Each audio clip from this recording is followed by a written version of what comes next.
आज की वीडियो में फिर हम वही सब्जेक्ट आपको बता रहे हैं कि जो आमिलों का अंजाम क्या होता है, जो गलत काम में पड़ जाते हैं या जो है गलत साधनाएं कर लेते हैं बिना किसी गुरु के। तो उस क्रम में इस वीडियो में मैं बताता हूँ आपको कि एक लड़के की स्टोरी जो आमिल हुआ करता था और उसने हिंदू मुस्लिम दोनों प्रकार के जो है अमल सीख रखे थे। अभी मध्यम दर्जे का आमिल था वो जो है, और हमारे पास वो इलाज के संपर्क में ही आया। तो उसका इलाज, क्योंकि उसके ऊपर जो है जादू के मामला बहुत ज़्यादा हो रहे थे और उतने अमलियात में उसकी कुव्वत नहीं थी कि जो है वो अकेले उसको संभाल सकें, क्योंकि उसके 10-12 तांत्रिक उसके पीछे लगे हुए थे। तो उसका जादू का तो इलाज हम कर रहे थे, लेकिन ये करते करते फिर हमने उसको जो है डिफेंस के लिए कुछ इसमें, आप कहो कि उसको बचना लिखा हुआ था बाई एक्सीडेंट, तो उसको जो है हमने कुछ हिसार के अमल करा दिए इसमें कि उसकी हिफाजत भी होती रहे। हमारा अमल करने के बाद उसको जो है धीरे धीरे ये एहसास होने लगा कि वो अपने घर से जब निकलता है, एक अपार्टमेंट में रहता था वो, तो जब वो घर से निकलता था तो जो है घर से निकलने के बाद उसको ऐसा लगता था बाहर निकलने के बाद कि घर में कुछ है, मतलब भीड़ है या भारी है या धुआं कह सकते हो आप, मतलब उसको अनुभव होता था कि बाहर आए तो बहुत शांति हो गई और घर के अंदर जब है तो बहुत ज़्यादा जो है भारीपन घेरे हुए, ऐसा उसको अनुभव होने लगा। ऐसा जो है बहुत दिन तक उसने ऑब्ज़र्व किया, हमारा अमल भी वो कर रहा था। तो उसने क्या कर रखा था, अच्छा गलती में इसमें क्या कर रहा था कि वो जो है, एक तो दो गलतियाँ एक साथ उसने करी। एक तो उसने जो है पीतल का जो है शिवलिंग लिया कहीं से, वो उज्जैन से कोई लेकर के आया था उसका रिश्तेदार, तो उसको उसने गिफ्ट के रूप में ले लिया और बिना किसी से पूछे जांचे उसने जो है, वो उस समय सावन में महाकाल की अपनी साधना कर रहा था रुद्राष्टाध्यायी से, तो उसके दिमाग में क्या आया, उसने अपने पूजन स्थल में जो है दक्षिण दिशा में उनको जो है स्थापित कर दिया एक काले कपड़े पर। मैंने अपने वीडियो में बताया था कि घर में जो है स्फटिक के शिवलिंग के अलावा किसी भी शिवलिंग की पूजा आप नहीं कर सकते, लेकिन उसने किसी से पूछा नहीं। तो एक गलती उसने ये करी कि कर दिया और पंचोपचार पूजा बाकायदे महाकाल के उसमें करने लगा और वो जो है भस्म से। अच्छा दूसरा उसमें क्या हुआ कि जो है ये चिता की राख जो है इकट्ठा कर लाया शमशान घाट से, जो है पैसे वैसे दे करके, और यहीं के नहीं लाया, फिर यहाँ से ले आया, बनारस से ले आया, उज्जैन से ले आया, जहाँ जहाँ ये गया हर जगह से चिता की राख भी ले आया। अच्छा वो डेली महाकाल समझ के उन पर चढ़ाने लगा, पंचोपचार पूजा करने लगा। ऐसे ऐसे उसका 1 साल का समय बीत चुका था जब वो हमारे पास इलाज के लिए आया। तो एक इसका ये था मामला, अभी मैं बता रहा हूँ इसका इलाज कैसे किया। और दूसरा इसमें गलती इसने ये करी कि जो है दरगाहों मज़ारों पे भी जाता आता था अपना जो है, वहाँ से जो है ये अपने जादू के मामलात में, फिर हमने भी इसको बाद में बता रखा था कि जो है दरगाहों मज़ारों पे आपको जाना है, पहले जाया करता था, लेकिन हमने सिस्टम में इसको बता, लेकिन इसने ये बात हमको नहीं बताई। तो दरगाहों मज़ारों पे जाते जाते इसके दिमाग में फिर ये, चूँकि हिंदू फिलासफी से था तो इसके दिमाग में ये चूँकि है कि कोई चीज़ घर पर स्थापित कर ली जाए तो उसकी पूजा हम अच्छे से कर पाएंगे। तो इसने जो है, अब इसको उतना ज्ञान तो जो है इधर उधर से था ही मान लीजिए, और हमारे वहाँ आने पे इसकी बात और भी पक्की हो गई। तो इसने जो है क्या किया कि जो है एक मज़ार से जो है चादर ले ली जो मज़ार पे चढ़ी हुई थी, और एक चादर ले ली नई, और इसने जो है फिर घर पे जो है हज़रत अली के नाम से एक विग्रह बना दिया उसी कमरे में, महाकाल बनाया, उसके सामने हज़रत अली का बना लिया एक कमरे में, बगल में, सॉरी महाकाल के बगल में हज़रत अली का बना लिया उसने अपने मन से, जैसे बनता है लकड़ी का, उसने बना के बाजोट बना करके बाकायदे चादर बिछाई उस पर, मज़ार वाली चादर, फिर उसके ऊपर ग्रीन कलर की चादर, और उस पर वो हज़रत अली के नाम से फिर डेली जो है जो हम दरगाह पे लोग चढ़ाते हैं सिन्नी जो है तिल की रेवड़ियों जिसको बोलते हैं, और तिल की रेवड़ियाँ हो गई, इतर हो गया, अगरबत्ती हो गया, गुलाब के फूल हो गए, ये बाकायदे वो लाता, फ्रिज में रखता, इंतज़ाम करता गुलाब के फूलों का दरगाहों की तरीके से, उसका एहतमाम करता, झाड़ू लगाता बाकायदे, और ये क्रम भी उसका महाकाल के साथ साथ साल भर चला, थोड़ा आगे पीछे उसने स्थापना करी थी। अच्छा हमने जब उसको अमल कराया जो है, तो हिसार का अमल उसको कराया और कुछ साधनाएं हमने उसको कराई, क्योंकि देखिए डेली उसके ऊपर इतना शदीद जादू था कि हम उसका जो है इस तरीके से बचाव नहीं कर सकते थे कि एक बार काट दें तो साला दूसरा भी तीसरा, अब रोज़ हमारे पास यही काम तो है नहीं, इतने मरीज़ हैं, तो हमने उसको कुछ अमल भी करा दिए इसमें। अब जैसे जैसे अमल करता गया वो और हमारे हिसार के अमल करते गए तो उसकी रूहानियत बढ़ती चली गई। अब जब रूहानियत बढ़ती है, मैंने कहा भी था कि जो है हाजिरी तभी होती है जब आपकी जो है कुव्वत इतनी, अभी हाजिरी पे वीडियो आएगा तो समझ में आएगा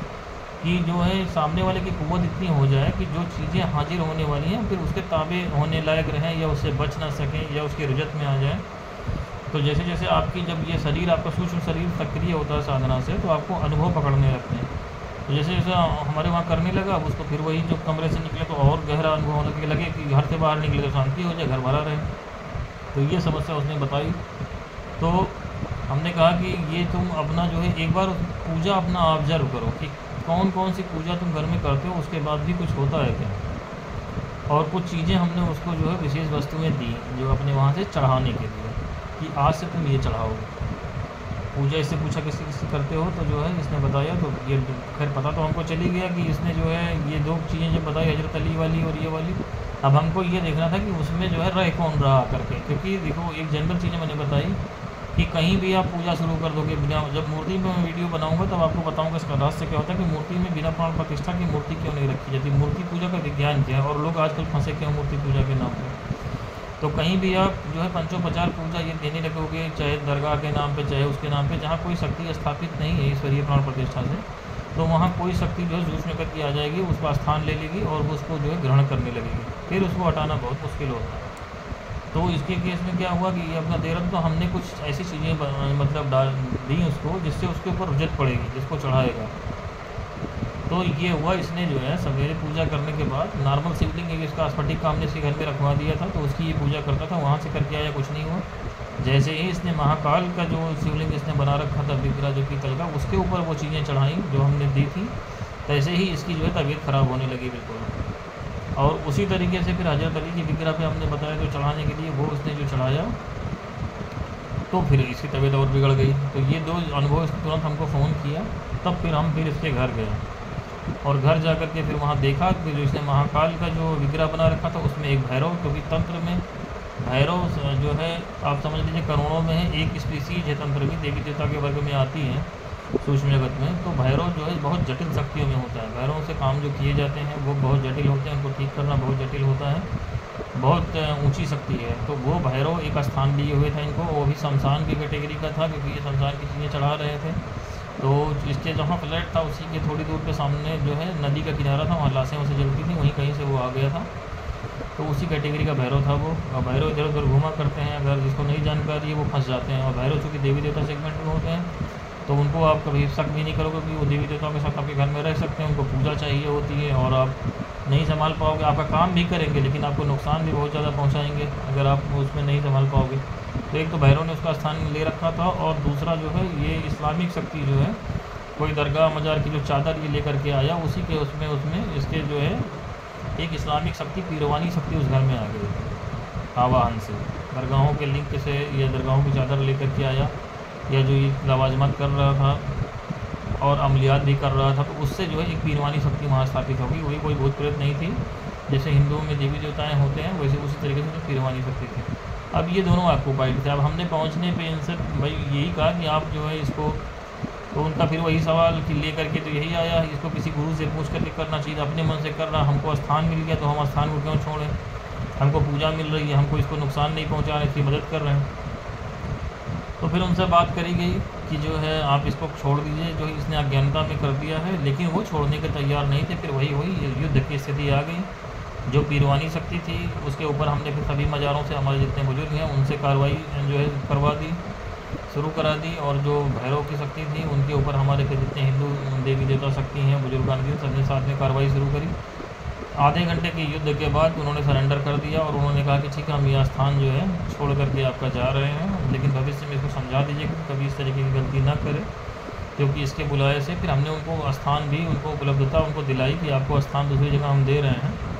तो यहाँ से अच्छा स्थान आपको दे रहे हैं, वहाँ आप जा करके आपका ये जो आपको खाना पानी मिल रहा था, आप यहाँ बस गए थे 1 साल तक, वो आपका नहीं गड़बड़ाएगा। तो हमने उनको स्थान भी दूसरी जगह, भैरव के जगह पर स्थान दे दिया, और जो पीरवानी शक्ति थी उसको पीरवानी शक्ति दूसरे स्थान पर शिफ्ट करा दिए। इस तरीके से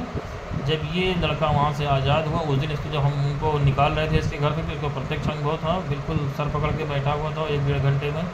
बिल्कुल इसको हाथ पैर कांप रहे थे, मतलब ये दूसरी ही दुनिया में था। जब वो शक्तियाँ चली गई 1 घंटे के बाद सारा लाव लश्कर लेके गई, क्योंकि ये लोग अकेले नहीं रहते, भैरव जो रहता है उनका पूरा निजाम रहता है, और सब बगल में पीरवानी शक्ति रह रहे थे उसका भी पूरा निजाम था। तो आत्माओं का झुंड था। इस तरीके से इस लड़के को जो है आज़ाद कराया गया। तो हम, मेरा कहने का ये वीडियो बनाने का पर्पज़ यही है, जितना आपको रियल स्टोरी में बता रहा हूँ कि कोई इस तरीके के चक्करों में फंसा हुआ है कि बिना किसी गुरु के, अभी गुरु दीक्षा पे वीडियो बनेगा तो मैं आपको बताऊँगा क्यों ज़रूरी होती गुरु दीक्षा। तो जो है अगर चक्करों में आप फंसे हुए हैं तो इस तरीके के चक्करों में ना फंसें। पूरी तरीके से घर में जो पूजा पाठ हो रही, हो सकता है कि आपके घर में कोई भी शक्ति आकर के रह रही हो, तो अगर इस तरीके के विषय में आप संशय में हैं तो हमारे वहाँ मैंने बताया था इस्तेकारा यानी जो है डायग्नोसिस फ्री है। आप अपना नाम और जो है माँ का नाम, एड्रेस अपना जो है जहाँ आप रहते हैं मतलब उस शहर का, कस्बे का नाम, और अगर आपको और डाउट हो तो अपने पूजा स्थल की एक वीडियो आप बना करके भेज सकते हैं। उसमें हमारा जो व्हाट्सएप पे नंबर दिया हुआ डिस्क्रिप्शन में, और एक उसमें शॉर्ट नोट लिखिए कि आपने घर में किसकी किसकी मूर्ति रख रखी है, कौन सा शिवलिंग, क्या रखा है सामान पूरा। तो उसमें हम आपको बता सकते हैं कि घर में आपकी कौन सी चीज़ रह रही है, कौन सी चीज़ नहीं रह रही है। घर का वीडियो भेज सकते हैं, पूजा स्थल का भेज सकते हैं, जिसको इस तरीके से इस्तेखारा करवाना हो अपना, तो उसमें आपकी हम इतनी सहायता कर सकते हैं। मैं समझता हूँ इतना आपके लिए पर्याप्त है। बाकी कुछ पूछना हो तो कमेंट में पूछ सकते हैं।